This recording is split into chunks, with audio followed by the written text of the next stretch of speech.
வணக்கம் மக்களே! இந்த வீடியோல நம்ம சில பங்குகள் பற்றியான அப்டேட்ஸ் எல்லாம் டிஸ்கஸ் பண்ண போறோம். கூடவே சில நல்ல செய்திகள் இருக்கு. அத பற்றியும் நம்ம பார்ப்போம். இதெல்லாம் பார்க்கறக்கு முன்னாடி நம்ம மார்க்கெட் அப்டேட்டையும், அமெரிக்கா மார்க்கெட்ட பற்றியும் டிஸ்கஸ் பண்ணிருவோம். ஏன்னா தனியா வீடியோ போஸ்ட் பண்றதுக்கான நேரம் என்கிட்ட இல்லாம இருக்கு. நேத்தே நீங்க பார்த்திருப்பீங்க. ஸோ 9:30 9:45 கிட்ட ஆயிருக்கும் நான் வீடியோ போஸ்ட் பண்றதுக்கு. நெறைய ஒர்க் ஓடிட்டு இருக்கு. அண்ட் ஒரு பக்கம் வேற ஒரு புது ஒரு விஷயத்தையும் ஸ்டடி பண்ணிட்டு இருக்கேன். மேபி அத முடிக்கிறதுக்கு டைம் ஆகும். பட் அது மெம்பர்ஷிப்ல தான் போஸ்ட் பண்ற மாரி இருக்கும். ஸோ விரைவில் அத முடிச்சுட்டு, கம்ப்ளீட் பண்ணிட்டு, அந்த அப்டேட் உங்க கூட நான் வரக்கூடிய நாட்கள்ல ஷேர் பண்றேன். ஸோ என்ன ஏது அப்படின்ட்டு கூட சொல்ல முடியாது. ஏன்னா, இப்ப தான் அத நான் சின்னதா பார்க்கவே ஆரம்பிச்சிருக்கேன். ஸோ அது நமக்கு ஒத்து வருமா? வராதா? அப்படிங்கிற ஒரு ஸ்டடீஸ் பார்த்தீங்கன்னா, தொடர்ந்து போயிட்டு இருக்கணும். ஸோ அத முடிச்சுட்டு கண்டிப்பா உங்க கூட நான் ஒரு நாள் டிஸ்கஸ் பண்றேன். ஓகே. ஸோ இப்போ ஃபர்ஸ்ட்டு நம்ம மார்க்கெட்ட பற்றி பார்ப்போம். ஸோ இன்னைக்கு பார்த்தீங்கன்னா, நம்ம மார்க்கெட்ல பெரிய ஒரு இம்பாக்ட் ஏற்படல. ஸோ நிஃப்டி வெறும் 10 பாயிண்ட்ஸ், பேங்க் நிஃப்டி ஒரு 300 பாயிண்ட்ஸ் வரைக்கான சரிவ குடுத்திருக்கு. ஸோ ஃபர்ஸ்ட்டு பேங்க் நிஃப்டி அப்படின்னு எடுத்துக்கிட்டா, குறிப்பா வங்கி பங்குகள்னு எடுத்துக்கிட்டா, ஸோ ஒரு ஒரு விஷயம் நடந்துட்டு இருக்கு வங்கி பங்குகள்ல. ஸோ ரொம்ப நம்ம கேர்ஃபுல்லா இருக்கணும். ஸோ இத நான் திரும்ப திரும்ப சொல்லிட்டே தான் இருக்கேன். ஏன்னா, ஆபத்து அதிகமா இருக்கு. ஸோ பெரும்பாலான ரீட்டெயில் இன்வெஸ்டர் போகக்கூடிய இடம், ஸோ சின்ன வங்கிகள், ஒரு மிட் சைஸ் வங்கி பங்குகளா தான் இருக்கு.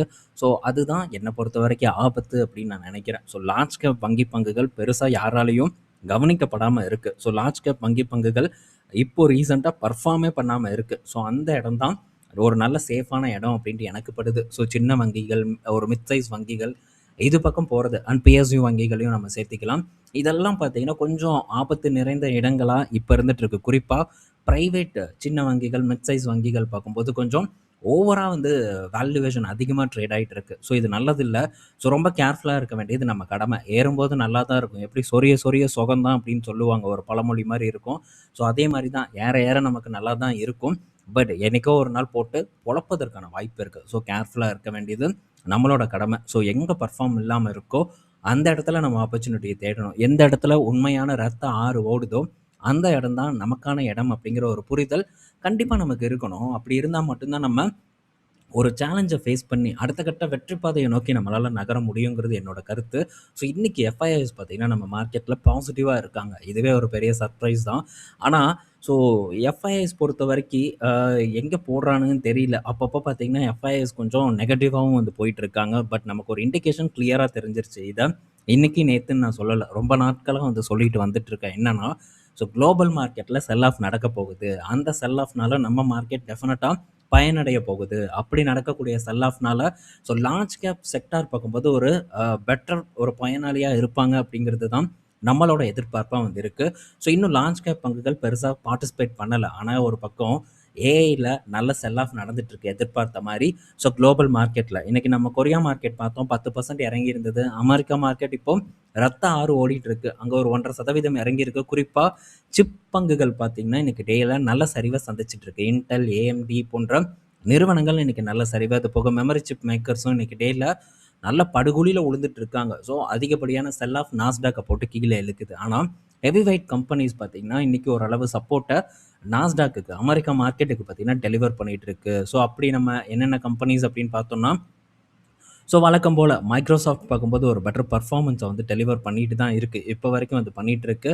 மற்றது Google எல்லாம் எப்படி பெர்ஃபார்ம் பண்ணியிருக்கு அப்படின்னு தெரியல. பட் மைக்ரோசாஃப்ட் நல்ல பெர்ஃபார்மன்ஸ், Netflix நல்ல பெர்ஃபார்மன்ஸ், Coca-Cola அது பார்க்கும்போது ஒரு பெட்டர் பெர்ஃபார்மன்ஸ இன்னைக்கு டேல போஸ்ட் பண்ணிட்டு இருக்கு. அண்டு போர்ட்ஃபோலியோவ பொறுத்தவரைக்கும் ஓரளவு சேஃப்டி நடந்துட்டு இருக்கு. ஏன்னா, ஆட்டோ செக்டார் பெட்டர் பெர்ஃபார்மன்ஸ், நோவா நல்ல பெர்ஃபார்மன்ஸ், மைக்ரோசாஃப்ட் நல்ல பெர்ஃபார்மன்ஸ் இதெல்லாம் சேர்ந்து பார்த்தீங்கன்னா, ஓரளவு போர்ட்ஃபோலியோவ இன்னைக்கு தாக்கு பிடிச்சிருக்கு. பெரிய ஒரு செல் ஆஃப்ல இருந்து காப்பாத்தியிருக்கு அப்படின்னே நம்ம சொல்லலாம். இதெல்லாம் பார்த்தீங்கன்னா, ஒரு சேஃப்டியா இருக்கு. ஒரு பக்கம் நல்லா பெர்ஃபார்ம் பண்ண செக்டார்ல ப்ராஃபிட் புக்கிங் நடந்துட்டு இருக்கு. இன்னொரு பக்கம் பார்த்தீங்கன்னா, அடுத்து கொஞ்சம் சேஃபான செக்டார்ஸ் பார்த்தீங்கன்னா, அப்படியே ஸ்டேபிளா ஒரு டீசென்ட்டான பெர்ஃபார்மன்ஸ போஸ்ட் பண்ணிட்டு இருக்கு. டைவர்சிஃபிகேஷன் ரொம்ப முக்கியம். அதே மாரி செமிகண்டக்டர் தான் ஃபியூச்சர் அப்படின்ட்டு நம்ம ஓவரா ஆசைப்படக்கூடாது. இப்ப அது ஒரு பேச்சு ஓடிட்டே இருக்கு. இது டெஃபினட்டா பார்த்தீங்கன்னா, இன்வெஸ்டருக்கு ஆபத்து. குறிப்பா நம்மள மாரி ரிட்டெயில் இன்வெஸ்டருக்கு ஆபத்து. அமெரிக்கா மார்க்கெட் ப்ரமோஷன் ஓவரா போகுது. அந்த ப்ரமோஷன் ஒரு நல்ல நிறுவனங்களா இருந்தா கூட பரவால்ல. ஆல்ரெடி நல்ல ரிட்டர்ன் குடுத்த நிறுவனங்கள், செமிகண்டக்டர் நிறுவனங்கள் தான் அடுத்து சூப்பரா பெர்ஃபார்ம் பண்ணும் அப்படின்ட்டு உங்க முன்னாடி ஒரு வாதம் வைக்கப்படுது. இந்த வாதம் கண்டிப்பா ஒரு ஆபத்தான ஒரு வாதம். ஏன்னா, இப்ப சைனா பார்த்தீங்கன்னா, பெரிய அளவுக்கான ஒரு தலைவலிய குடுத்துட்டு இருக்கு. பட் இது ஒண்ணும் புது நியூஸ் இல்ல. இதெல்லாம் நம்ம என்னைக்கோ டிஸ்கஸ் பண்ணியிருக்கோம். என்னன்னா, சைனா பார்த்தீங்கன்னா, இப்போ ஒரு அட்வான்ஸ்டான டியூவி மிஷின இப்போ தயாரிச்சுட்டாங்க. இந்த வருடம் பார்த்தீங்கன்னா, ஒரு 5 மிஷின் வந்து சப்ளை பண்ண போறதா ஒரு அப்டேட் வந்து குடுத்துருக்காங்க. ஸோ சைனீஸ் கம்பெனிஸ்க்கு நம்ம இதுக்கு முன்னாடி பார்த்தோம். ஒரு ரேம் மேக்கர் நேத்து தான் பார்த்தோம். நல்ல ஒரு லிஸ்டிங் கைன் கிடைச்ச ஒரு நிறுவனம். அவங்களுக்கு சப்ளை பண்ண போறாங்க. ஸ்மிக்குக்கு சப்ளை பண்ண போறாங்க. ஸோ இந்த ஓன் மிஷின்னால இந்த ஏஎஸ்எம்எல்லோட டிபெண்டன்சிய சைனா பார்த்தீங்கன்னா கட் பண்றாங்க. ஸோ இது ஏஎஸ்எம்எல்லுக்கு ஒரு பெரிய நெகட்டிவ் நியூஸ். அது போக சிப் கம்பெனிஸ்க்கு ஒரு பெரிய ஒரு பாதிப்பு. இவனுங்க ஓனா சிப்ப தயாரிக்க ஆரம்பிச்சாங்கன்னா, பெரிய அளவுக்கான ஒரு போட்டி வந்து ஏற்படும். ஸோ எப்படி அமெரிக்கன் கம்பெனிஸ் வந்து இத தாக்கு பிடிக்க போறாங்க அப்படின்ட்டே தெரியல. ஸோ இந்த ஒரு ப்ராப்ளம் பார்த்தீங்கன்னா, அமெரிக்க கம்பெனிஸ்க்கு இருந்துட்டு வந்துட்டுருக்கு. பட் இயூவி மிஷின் எல்லாம் இவங்க வந்து இன்னும் கண்டுபிடிக்கல. பட் எப்படியும் வந்து கண்டுபிடிச்சுருவாங்க. அதுக்கான ஒர்க்கும் பார்த்தீங்கன்னா ஓடிட்டு இருக்கு. இத நம்ம ஆல்ரெடி பார்த்தது தான். ஸோ இது ஒரு பெரிய தலைவலியா பார்த்தீங்கன்னா, அமெரிக்க சிப் நிறுவனங்களுக்கு வந்து ஏற்பட்டுட்டு இருக்கு. ஸோ எப்படி இது பண்ண போறாங்கன்னு பார்ப்போம். ஸோ இந்த டியூவி மிஷின் மூலியமா ஒரு 5 நானோமீட்டர் வரைக்கான சிப்ஸ வந்து இவங்களால மேனுஃபேக்சர் பண்ண முடியும். ஸோ இந்த அட்வான்ஸ்டு ஒரு 1.4 நானோமீட்டர், 1 நானோமீட்டர் சிப்ப வந்து அவங்களால பண்ண முடியாது. ஆனா, எதிர்காலத்தில பண்றதுக்கான வாய்ப்பு இருக்கு. ஸோ இது ஓரளவு இந்த நிறுவனங்கள போட்டு பாடா படுத்தும் அப்படிங்கிறது தான் என்னோட ஒரு எதிர்பார்ப்பு. நிறுவன பங்குகளும் அதுக்கு ஏற்ற மாரி தான் சரிஞ்சிருக்கு. பட் இது ஆல்ரெடி வந்து தெரிஞ்ச ஒரு செய்தி தான். பட் இப்ப தான் மார்க்கெட் பார்த்தீங்கன்னா, அதுக்கு ரியாக்ட் ஆயிட்டு இருக்கு. யார் இந்த சிப் மிஷின கண்டுபிடிச்சாங்க அப்படின்னு பார்த்தா, எந்த நிறுவனம்னு பார்த்தா, இன்னும் நமக்கு நேம் தெரியல. ஸோ இன்னும் அவங்க வெளியிடாம தான் வந்து இருக்காங்க. ஸோ ஒரு பக்கம் சோர்ஸ்ல நான் பார்த்தேன். அப்படி பார்க்கும்போது கவர்ன்மெண்ட் ஃபண்ட் பண்ண ஒரு கம்பெனி அப்படிங்கிற மாரியான ஒரு செய்தி வந்திருக்கு. பட் கம்ப்ளீட் டீட்டெயில் வரட்டும். ஸோ ரூமர்ஸ வந்து நம்ம நம்ப முடியாது. ஸோ கம்ப்ளீட் டீட்டெயில் வந்ததுக்கப்புறம் அத பற்றியான அப்டேட் உங்க கூட நான் ஷேர் பண்றேன். பட் செமிகண்டக்டர் கிட்ட இருந்து தள்ளியே இருங்க. அது பக்கம் போய் இப்போ கரெக்ட்டா ஆயிருக்கு. ஸோ பீக்ல இருந்து 40% 50% இறங்கியிருக்குன்ட்டு உள்ள போனா, பாதிப்படையறதுக்கான வாய்ப்பு இருக்கு. மேபி ஏறலாம். ஸோ இன்னும் கூட ஏற்றத்த குடுக்கலாம். இறங்குச்சுன்னா மிகப்பெரிய வலிய குடுத்துரும். அமெரிக்கன் நிறுவன பங்குகள் மைண்ட்ல வச்சுக்கோங்க அப்படிங்கிறது தான் என்னோட வாதமா இருக்கு. ஓகே. சரி, ஓகே. இப்ப இதெல்லாம் நடந்துட்டு இருக்கா? ஸோ நம்ம ஆல்ரெடி என்ன பார்த்தோம்? இந்த ஏஐ ரிலேட்டடான நிறுவனங்கள் கண்டிப்பா டவுன்ஃபால் ஆகும். எஃப்ஐஎஸ் பார்த்தீங்கன்னா, நம்ம மார்க்கெட்டுக்கு திரும்புவாங்க அப்படின்னு தான் நம்ம பேசிட்டு வந்துட்டுருக்கோம். ஸோ ஏஐயோட டவுன்ஃபால் பார்த்தீங்கன்னா, டைரக்ட்டா யாருக்கு பாசிட்டிவ் இருக்குன்ட்டு நம்ம பேசணும். ஐடி நிறுவனங்களுக்கு பாசிட்டிவா இருக்கும் அப்படின்னு நம்ம பேசணும். ஸோ பல பேர் நான் பார்த்துருக்கேன் YouTubeல. ஸோ ஐடி நிறுவனங்கள பற்றி பேசிட்டு இருப்பாங்க. பட் இந்த ஏஐ ரிலேட்டடான ஒரு கிளாரிஃபிகேஷன் உங்களுக்கு எங்கேயுமே கிடைச்சிருக்காது. ஸோ எல்லாருமே அந்த இடத்துல ஒரு சந்தேக பார்வையோட தான் ஐடி நிறுவனங்கள அணுகிட்டு இருப்பாங்க. ஜஸ்ட் வந்து ஒரு வேல்யூவேஷனை பேஸ் பண்ணி தான் அணுகுறாங்களே தவிர, ஏஐ ட்ரெண்டுக்கான ஒரு டீட்டெயில்டான ஒரு எக்ஸ்ப்ளனேஷன் பல ஸ்டாக் மார்க்கெட் சேனல்லையும் வந்து கிடைக்காம தான் வந்து இருந்தது. ஆனா, அத பற்றி நம்ம ஆல்ரெடி பேசியிருந்தோம். ஸோ ஏஐனால என்ன இம்பேக்ட் ஏற்படும்? ஸோ இது பெரிய ஒரு இத குடுக்காது. ஒன்ஸ் வந்து இந்த ஏஐ கம்பெனிஸ் ஆந்த்ரோபிக், ChatGPT போன்ற நிறுவனங்களோட ஐபிஓ முடிஞ்சதுக்கப்புறம் மிகப்பெரிய அளவுக்கான ஒரு மாற்றம் ஐடி நிறுவனங்கள்ல ஏற்படலாம் அப்படிங்கிறது தான் என்னோட ஒரு எதிர்பார்ப்பு. இந்த ஏஐ ரிலேட்டட் நிறுவனங்கள் சரிய ஸோ அது நம்ம மார்க்கெட்டுக்கு ஒரு நல்லதா இருக்கும்னு நம்ம நெனைச்சோம். இப்போ அசஞ்சர் பார்த்தீங்கன்னா, இன்னைக்கு டேல கிட்டத்தட்ட 8% வரைக்கான ஏற்றத்த குடுத்திருக்கு. ஸோ இது ரொம்பவே பார்த்தீங்கன்னா நல்ல விஷயம் தான். நண்பர்கள் நெறைய பேர் வந்து என்கிட்ட கேட்டிருந்தாங்க. ஸோ என்ன கேட்டிருந்தாங்க, "நீங்க தான் இங்க வந்து டிசிஎஸ வாங்குறீங்களே, அப்புறம் எதுக்கு வந்து அசென்ச்சர வந்து தொடர்ந்து ஃபோக்கஸ் பண்றீங்க?" அப்படின்னு கேட்டாங்க. ஸோ இது ஒரு பெரிய கம்பெனி. ஸோ நீங்க பார்த்திருப்பீங்க. ஸோ இன்ஃபோசிஸ், HCLலாம் சின்ன ஸ்டாக்ஸ் தான் வாங்குனேன். விப்ரோலயும் அதே தான். பட் இந்த இடத்துல பார்த்தீங்கன்னா, டிசிஎஸ்க்கு என்ன ஒரு முக்கியத்துவம் குடுத்தனோ, அதே ஒரு முக்கியத்துவத்த இங்க குடுத்தேன். இப்ப என்ன ஒரு டபுள் டமாக்கா அப்படின்னு பார்த்தீங்கன்னா, 2 நிறுவனங்களுமே ப்ராஃபிட்டபிளுக்கு டர்ன் ஆயிருச்சு. ஸோ பல நண்பர்களுக்கும் இது நடந்திருக்கும் அப்படின்னு நான் நினைக்கிறேன். ஸோ கண்டிப்பா உங்களுடைய கருத்துக்கள கீழ பதிவு பண்ணுங்க. நீங்க எப்படியும் வந்து ஓன் அனாலிசிஸ் பண்ணி ஒரு டிசிஷன் எடுத்திருப்பீங்க. அந்த டிசிஷன் உங்களுக்கு எந்த மாரி கை குடுத்திருக்கு அப்படிங்கிறத பற்றி தெரிஞ்சுக்கிறதுக்கு ரொம்ப ஆவலா வந்திருக்கேன்.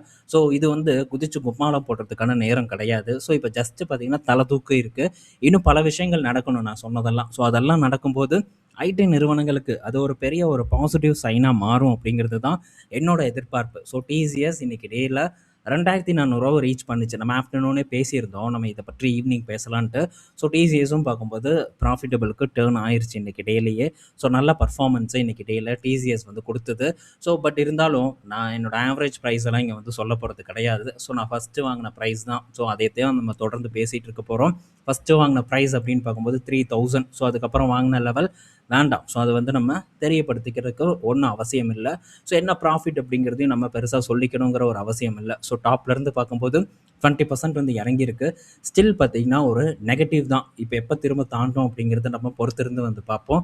ஸோ பெட்டர் பெர்ஃபார்மன்ஸ வந்து குடுத்துட்டு இருக்கு. தொடரும் நாளைக்கு அப்படிங்கிற ஒரு எதிர்பார்ப்பு இருக்கு. ஏன்னா அசென்ச்சர் இன்னைக்கு டெய்லியும் ஒரு பெட்டர் பெர்ஃபார்மன்ஸ டெலிவர் பண்ண ஒரு காரணத்தினால நாளைக்கு நம்ம நாட்டு ஐடி நிறுவனங்களையும் ஒரு பாசிட்டிவ் பர்ஃபார்மன்ஸ், நல்ல ஒரு பாசிட்டிவ் பர்ஃபார்மன்ஸ் இருப்பதற்கான வாய்ப்பு இருக்குது. ஸோ ஜாலியாக வந்து இந்த ஏற்றத்தை நம்ம என்ஜாய் பண்ணுவோம். இதே ஒரு ஏஐ டவுன்ஃபால் வந்து தொடர்ந்து இருந்ததுன்னா கண்டிப்பாக அது நம்மளை பொறுத்த வரைக்கும் ஒரு பெரிய ஒரு நல்ல செய்தியாக தான் வந்து இருக்க போகுது. பட் எல்லாத்துக்கும் தயாராக இருப்போம். ஸோ கண்ணை மூடிட்டு குருட்டாம்போக்குலலாம் வந்து எதையும் நம்ம மார்க்கெட்டில் பண்ணுறது கிடையாது. ஸோ பங்கு கீழே இறங்குனாலும் ஸோ அந்த கீழே இறங்கக்கூடிய இறக்கத்தை நம்ம கண்டிப்பாக ஏற்றுக்கொண்டு தான் ஆகணும். அண்ட் அதில் இருக்கக்கூடிய நம்பிக்கை தான் நம்மளுடைய முதலீட்டை அடுத்த கட்டத்துக்கு வந்து கொண்டு போகும் அப்படிங்கிறது என்னுடைய ஒரு எக்ஸ்பீரியன்ஸ். அதை தான் இங்கே நான் ஷேர் பண்ணுறேன். ஸோ மாறா நீங்கள் இதை போய் வாங்குங்க. ஸோ இந்த டிசிஎஸை வாங்கினா நல்ல லாபம் பண்ணலாம். இதெல்லாம் நம்மளுடைய நோக்கமே கிடையாது. ஸோ லாபம் பண்ணுறதுங்கிறது நோக்கம் கிடையாது. ஸோ என்ன மாதிரியான ஒரு புரிதல் ஏற்படணும் அப்படிங்கிறத உண்டாக்குறது தான் என்னுடைய ஒரு நோக்கமாக இருக்குது. அதை கொண்டு தான் தொடர்ந்து செயல்பட்டுட்டு இருக்கேன். ஸோ பல புரிதல்கள் உங்களுக்கு இந்த ஐடி நிறுவனங்கள் அண்டு ஏஐ நிறுவனங்கள் பற்றியெல்லாம் ஏற்பட்டிருக்கும். ஸோ நான் யுஎஸ் ஸ்டாக்ஸை பற்றி அண்டு அங்கே இருக்கக்கூடிய பிஸ்னஸை பற்றி கூட உங்களுக்கு நான் பலதும் எக்ஸ்பிளைன் பண்ணியிருக்கேன். அங்கேயும் நல்ல ஒரு புரிதல் ஏற்பட்டிருக்குன்னு நான் நினைக்கிறேன். ஸோ இது எனக்கு போதுமான ஒன்று. தொடர்ந்து நம்ம பல விஷயத்தை வந்து டிஸ்கஸ் பண்ணுவோம். கண்டிப்பாக ஒரு நல்ல புரிதல் உங்களுக்கு ஏற்படும் அப்படிங்கிறது என்னோட ஒரு நம்பிக்கையாகவும் வந்து இருக்குது. ஸோ பார்ப்போம் எப்படியெல்லாம் நடக்க போகுது, என்ன மாதிரியான பர்ஃபார்மன்ஸ் கிடைக்க போகுதுங்கிறத. அடுத்தது ஸோ டாடா சன்ஸுக்கு பார்த்தீங்கன்னா டிசிஎஸ் கிட்டேருந்து வந்த டிவிடெண்ட் இன்கம் பார்த்தீங்கன்னா குறைஞ்சிருக்கு. ஸோ இது ஒரு முக்கிய ஒரு செய்தி. பட் அது ஒன்றும் பண்ண முடியாது. ஏன்னா ஒரு கஷ்ட காலத்தில் இவங்க இருந்துட்டு வந்துட்டு இருக்காங்க. வாழ்வா சாவா அப்படின்ட்டு. நீங்கள் கொஞ்ச நாளைக்கு முன்னாடி நினச்சி பாருங்கள், பூட்டு போட்டுருவோன்னாங்க. ஸோ இப்போது அந்த மாதிரியான விஷயம் இல்லை. ஸோ நீங்கள் இப்போ ரேலி நடந்துட்டு இருக்கு, ஏஐ பற்றி ஏதாச்சும் ஒரு செய்தி வருதா? வராது. அதுதான் பார்த்தீங்கன்னா மார்க்கெட்டோட டிசைனே. ஸோ இவனுக்கு எப்போ தேவையோ அப்போ உருட்டுவானுங்க. ஸோ இப்போ திடீர்னு நாளைக்கு வரக்கூடிய நாட்களில் ஏதாவது ஒரு நாள் ஐடி நிறுவனங்களை போட்டு அடித்தா ஏஐ கொண்டு வந்து இறக்குவானுங்க. ஸோ இங்கே புது ஏஐ மாடல் அங்கே லான்ச் பண்ணிட்டு தான் இருக்காங்க. அப்படியெல்லாம் பண்ணியும் கூட ஐடி நிறுவனங்களில் செல் ஆஃப் எல்லாம் ஏற்படாமல் தான் வந்திருக்கு. ஸோ புரிதல் ரொம்ப முக்கியம். புரிதல் இல்லைன்னா ரொம்ப கஷ்டம் அப்படிங்கிறத நான் இங்கே தெரியப்படுத்திக்கிறேன். பார்ப்போம் என்ன நடக்குதுன்ட்டு. ஸோ அடுத்தது ஸோ சுப்ரீம் இண்டஸ்ட்ரீஸோட ரிசல்ட் வந்திருக்கு. நண்பர்கள் கூட கேட்டாங்க. பட் என்னன்னா இந்த இடத்துல அந்த அளவுக்கான ஒரு வளர்ச்சி இல்லை. ஸோ இப்போ நம்ம இதே மாதிரியான ஒரு செக்டாராக இந்த வயர் கேபிள்ஸ் அந்த செக்டாரை நம்ம எடுத்துக்கலாம். ஸோ அவங்களுடைய க்ரோத் வேறு மாதிரி ஒரு க்ரோத்தாக இருக்குது. பட் இங்கே அந்த க்ரோத் இல்லை. பட் வேல்யூவேஷன் மட்டும் பார்த்தீங்கன்னா இடிச்சிட்டு இருக்கு. ஸோ இதுதான் என்னை பொறுத்த வரைக்கும் இந்த இடத்துல எனக்கு ரொம்ப பிடிச்ச கம்பெனி கூட சொல்லலாம் இந்த சுப்ரீம். இதுக்கு முன்னாடி நான் இதை பற்றி டிஸ்கஸ் பண்ணியிருக்கேன். அண்ட் இதை வந்து நான் ஷார்ட் டேர்முக்கு கூட ஒருக்கா வாங்கியிருக்கேன் ஆஸ்ட்ரால். ஆனால் அது எனக்கு ஆஸ்ட்ரால் பெருசாக கெயின் கொடுக்கல, சுப்ரீம் கொடுத்தது. பட் இந்த 2 நிறுவனங்களுமே தரமான ஒரு நிறுவனம். அண்ட் ஃபினோலெக்ஸ் இண்டஸ்ட்ரீஸ் இதை பற்றியும் நான் பேசியிருக்கேன். பட் இந்த இடத்துல க்ரோத் இல்லை. அதுதான் ஒரு மெயின் ரீசன். ஸோ 280 கோடி ப்ராஃபிட் பண்ணியிருக்காங்க. 29% உயர்ந்திருக்கு. பட் இருந்தாலும் க்ரோத் எல்லாம் இல்லை இவங்களுடைய ரிசல்ட்டில். ஸோ இதெல்லாம் நம்ம வேடிக்கை பார்க்குறத தவிர வேறு வழி இல்லை. ஓகே. ஸோ அடுத்தது பார்த்தீங்கன்னா விஎஸ்டி இண்டஸ்ட்ரீஸோட ரிசல்ட் வந்திருக்கு. ஸோ தெரியும் சிகரெட் கம்பெனி. ஸோ இந்த விஎஸ்டி இண்டஸ்ட்ரீஸோட பர்ஃபார்மன்ஸ் பார்த்தீங்கன்னா குறைஞ்சிருக்கு.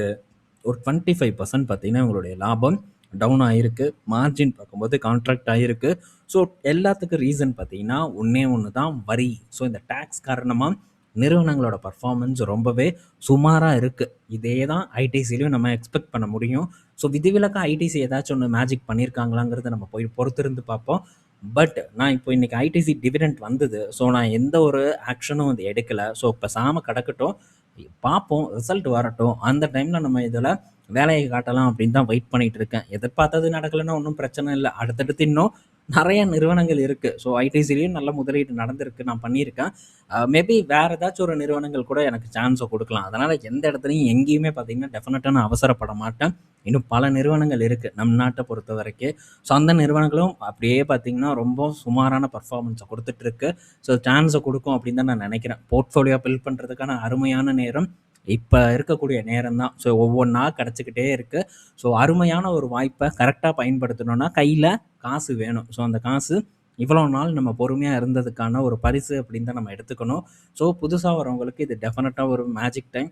இந்த டைமை நம்ம கண்டிப்பாக யூஸ் பண்ணி அருமையான ஒரு அடித்தளத்தை அமைக்கிறதுக்கான வாய்ப்பு இருக்குது. ஸோ அதற்கான வேலையை பார்க்கணும் நண்பர்கள் அப்படிங்கிறது தான் என்னோட கருத்து. ஸோ திரும்ப போய் லாஸ் பண்ணிகிட்டு இருக்கக்கூடிய பங்கு, ஸோ ரொம்ப ஒரு தரம் இல்லாத நிறுவனங்களில் போய் ஆட் பண்ணுறது ரொம்ப வந்து தேவையில்லாத வேலை.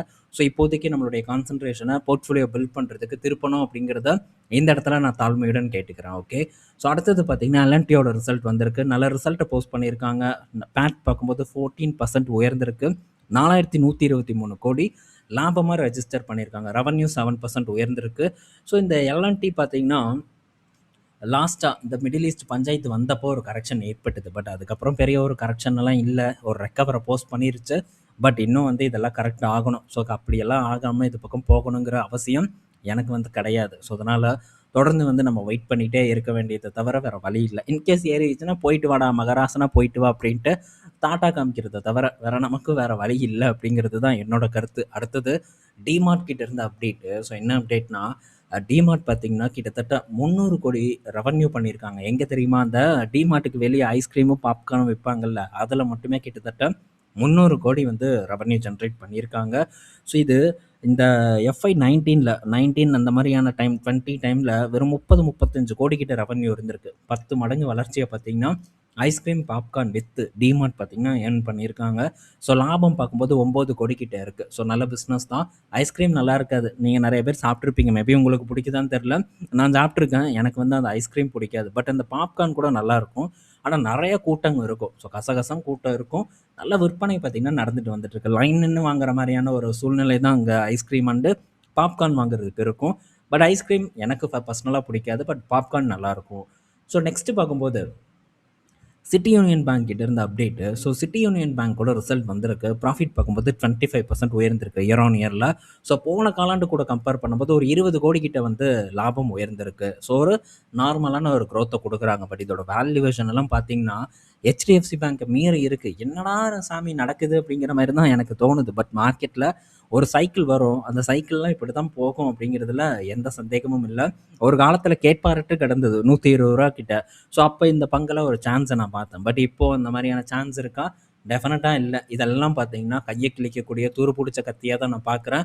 ஸோ நல்ல பேங்க் தான், சின்ன வளர்ச்சி கொடுக்குது. பட் மதிப்பீடு ரொம்ப அதிகமாக இருக்குது. லார்ஜ் கேப்புக்கு கொடுக்கக்கூடிய மதிப்பீடை எங்கே கண்டிப்பாக கொடுக்க முடியாது அப்படிங்கிறது தான் என் கருத்து. ஸோ எல்லாம் நல்லா இருக்கிற மாதிரி தெரியும், ஆனால் கீழே இறங்குறப்ப எல்லாம் கெட்டதாக இருக்கிற மாதிரி நமக்கு தெரியும். ஸோ அதனால் முடிவு உங்களுடைய முடிவு தான். ஸோ பார்த்து பக்காவாக போர்ட்ஃபோலியோவை பில்ட் பண்ணுறதுக்கு ட்ரை பண்ணலாம். ஸோ இப்போ நமக்கு சான்ஸ் இருக்குது. ஸோ வருங்காலத்தில் இருக்குமா என்னன்ட்டுலாம் தெரில பல இடத்துலையும். ஸோ சான்ஸ் இருக்கும்போது பில்ட் பண்ணிவிட்டு சான்ஸ் இல்லாதப்போ உட்காந்து ஜாலியாக வேடிக்கை பார்த்து, தம்பி லிக்விட் ஃபண்டு வாடா ராசா அப்படின்னு உட்கார வச்சு அவனுக்கு கொஞ்சம் சோறு விட்றத தான் நம்ம பார்க்கணுமே தவிர, மற்றபடி அந்த டைமில் எந்த ஆக்ஷனும் எடுக்கக்கூடாது. மேபி அந்த டைமில் மேபி ஸ்விங் பண்ணுறதுக்கான சான்ஸ் கிடைக்கலாம், இல்லை கிடைக்காமலும் போகலாம். ஸோ அப்போ நம்ம பொறுமையாக இருக்க வேண்டிய டைமும் உண்டாகும். ஸோ வெயிட் பண்ணுவோம், என்னெல்லாம் நடக்குதுங்கிறத தொடர்ந்து நம்ம டே பை டே வந்து பேசிக்கிட்டே போவோம். பட் குளோபல் மார்க்கெட் ரொம்ப முக்கியம். குளோபல் மார்க்கெட்டை கவனிச்சுட்டே இருந்தால் தான் நம்ம மார்க்கெட்டில் என்ன நடக்குதுன்னு தெரியும். ஏன்னா 24ல் நம் நாட்டில் இருந்து பணம் குளோபல் மார்க்கெட்டுக்கு போகுது அப்படிங்கிறத நம்ம டிஸ்கஸ் பண்ணியிருந்தோம். ஆனால் நான் அந்த டைமில் கொரியா மார்க்கெட்டுக்கெல்லாம் போகும்னு நான் எதிர்பார்க்கல, சைனா மார்க்கெட்டை தான் எதிர்பார்த்தேன். ஸோ சைனா மார்க்கெட் எதுவும் டிசப்பாயிண்ட் நம்மளை பண்ணலை. ஆனால் அது நிறையா மார்க்கெட் பிரேசில் இந்த மாதிரி எல்லா பக்கமும் போயிருக்கு. ஸோ அந்த வளர்ச்சி நல்லாவே இருந்திருக்கு. ஸோ அதை முன்கூட்டியே நம்ம பார்த்தோம். பட் இப்போ அதே மாதிரி அங்கேருந்து பணமும் வெளியே போகுது, அதையும் முன்கூட்டியே டிஸ்கஸ் பண்ணிகிட்டு இருக்கோம். ஸோ இதெல்லாம் நம்ம தெரிஞ்சுக்க வேண்டிய முக்கிய விஷயங்கள். அது நம்ம தெரிஞ்சிருப்போம் அப்படின்னு நான் நினைக்கிறேன். ஸோ பல விஷயங்களை தொடர்ந்து இந்த மாதிரி இன்ட்ரெஸ்டிங்கான விஷயங்களெல்லாம் நம்ம பேசுவோம். இந்த வீடியோ பயனுள்ளதாக இருக்கும்னு நான் நினைக்கிறேன். மேபி லென்த்து கூட ஜாஸ்தியாக இருந்திருக்கலாம். பட் ஸோ பேச வேண்டிய விஷயங்களை நம்ம பேசி தான் ஆகணும். ஸோ அதனால் அட்ஜஸ்ட் பண்ணிக்குவீங்க நண்பர்கள் அப்படின்னு நான் நினைக்கிறேன். ஸோ நாளைக்கு நம்ம இன்னொரு வீடியோவில் மீட் பண்ணுவோம். பாய் மக்களே.